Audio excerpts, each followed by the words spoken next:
in today's gospel, we're looking at what Jesus says is to be good servants and to always be ready for the master. But the question is, how are we good servants, and in what way do we serve? And the answer is, we serve by the way we live our lives, by our testimony to our relationship with Christ. The enemies of the church who want to bring down the church use errors in our testimony to try to bring us down, to say to the world, see, this Jesus isn't real because this is the way the Catholics have practiced their faith. In fact, that's in the playbook of many of our enemies, in the book Saul Alinsky's Rules for Radicals. If you want to destroy the church, go after her sins. It's no wonder why the book is inspired by the devil. Literally, I mean, I'm not being funny. That's the dedication in the book. But anyway, when we look at that, we realize that whole thing, your testimony is important. And when we recognize how important your testimony is, then you realize that that's how you serve. It's one of the many ways. And so our testimony is doing the right thing. Well, the question is, how do we understand what the right thing is? And there are various things, there are various rules or laws or whatever the case may be. Moral laws, civil laws, even church laws. And so we understand that those things tell us what the right thing is to do. But do understand that if our whole goal is just to follow the rules, that's a very poor motivator in itself. If I'm just going to say, I'm going to do the right thing, and my motivator is just me doing the right thing, that's a really poor motivator. If you want to see an example of it, just figure out, are there any people who may be watching this video who've never exceeded the speed limit? Because if you've never exceeded the speed limit, you're probably on your way to sainthood. But I'm sure sometime most people have, even for just a minute or two, gone over the speed limit. And if you've done that, you've broken the law. I had a situation a long time ago in Long Beach, California, where the laws are really strict out there. People think California is a kind of a free state. It isn't. And what it is there was a speed limit, 40 miles an hour. So the 40 mile an hour zone was a half a block away. And I sped up as I approached the 40 miles an hour zone, so I'd be going 40 miles an hour in the 40 mile an hour zone. I didn't see an unmarked police car that was right in front of the sign, and I got stopped. And I got stopped because I wasn't in that zone yet I was going 40 miles an hour. I said, yes, but it's right there. That's true, but you are right here. And even though it may be a 10-foot difference, this is not the 40 mile an hour zone. I broke the law. And so you look at that and you realize that just following the law for the sake of following the law is a poor motivator. And sometimes when people can walk down the path of not following law or not doing the right thing, and even disaster happens, what's the first thing that people will say? Well, we're only human. The time to make that statement is before everything goes wrong and not afterwards. Because before everything goes wrong, if you recognize you're only human, then you can take into account the mistakes that can go wrong and work to avoid them. For example, on Google, and I suppose the other server or websites have this as well, but I don't know, I use Google all the time. They have a setting on it that is a permanent safe search setting. So it's always a good idea to make sure your web browser is on that permanent safe search setting. That way, anything you search, you may not know you're doing a double entendre. You're not going to get something come up that you really don't want. Your results will be safe, taking into account your weaknesses or whatever the case may be, or just your own accountability.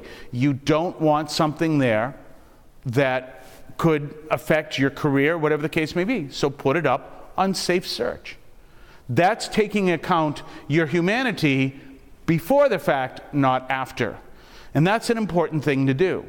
Because, as I said, once disaster happens, to say, well, the person's only human, no, you take account of that beforehand, not afterwards. 3 words can get you into huge trouble. Those 3 words are, I deserve it. You see, we're called to follow the rules, called to do the right thing, but it's very easy to think our way around doing the right thing. It's very easy to turn around and say, yeah, but I've been working really hard, and I know I should do this, or I know I shouldn't do this, but I deserve it. Those are 3 words that can get you into a lot of trouble. There's different forms of them, but they all come down to the same thing. And it's your way of thinking around the right thing to do and turning something that isn't the right thing to do into your way of thinking it is the right thing to do. I deserve it. Several years ago, I was on a community advisory committee for a North Shore, Massachusetts, public high school.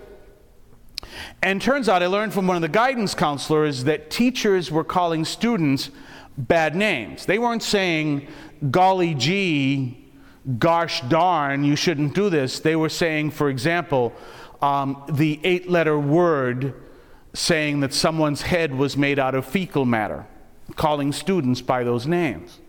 And so we had a teacher at the meeting representing the other teachers. And what did he say? He said, well, we work hard as teachers and it's very difficult and we're there all day. Okay, those are just fancy words of saying we deserve it. We deserve the right to use that word towards the students. My response to him was that I can use those words from the altar. He said, no. And I said, then you can't use the words in the classroom. And that's where we're going. You always got to be aware of those 3 words, especially if you are angry, bitter, frustrated, depressed, discouraged, whatever the case may be, disappointed, and of course the usual hungry, angry, lonely, or tired. You add those 3 words, I deserve it. Whatever form they take, you're walking down the path to disaster, anywhere from angering someone to finding yourself in prison. You've got to be careful of those 3 words. And again, don't say, but I'm only human, after the fact. You say it before the fact and take the right precautions. Now, there's another motivator that is far more powerful, and that's the one that Jesus gives us. It's the motivator of love. If you find yourself ready to walk down a bad path, the important thing is to think that through. How will this affect your loved ones? How will this affect, if you're married, your spouse, your family? For all of us Catholics, our community, our parish, our faith, our witness, our testimony. That's something we have to think all those decisions through. Because we may be able to think around doing the right thing and change those words, but we have to actually think, how will it affect others? And to understand, to not give in to temptation is an act of love for others and of God. It's a powerful act.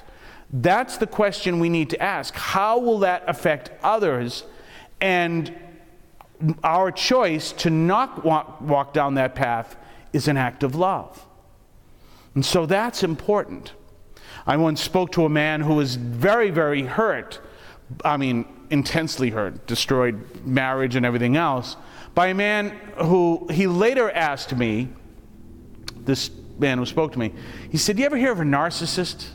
And I said, yes. I said, most narcissists are in prison, or most people in prison are narcissists. And he said, someone warned me a long time ago this was a narcissist, but I didn't know what that meant. A narcissist is someone who is so intensely self-focused that they have no way of thinking through the concept of how their decisions will affect somebody else. It's a very, very dangerous reality to have. And so what we understand is that simple reality of not taking into account how our decisions affect others is disastrous. That's why Jesus gave us that motivator. Never to forget how our decisions will affect, our family, our parish, our community, our faith, and our testimony. And so if you ever find yourself going down the wrong path, you ever find yourself saying those 3 words, but I deserve it, you ever forget about your humanity, remember those realities, that your decisions, how they affect the people you love, is absolutely essential. And that's how we use that motivation to keep our testimony on track. And therefore, we become the good servants Christ calls us to be, always ready for his return. God bless you.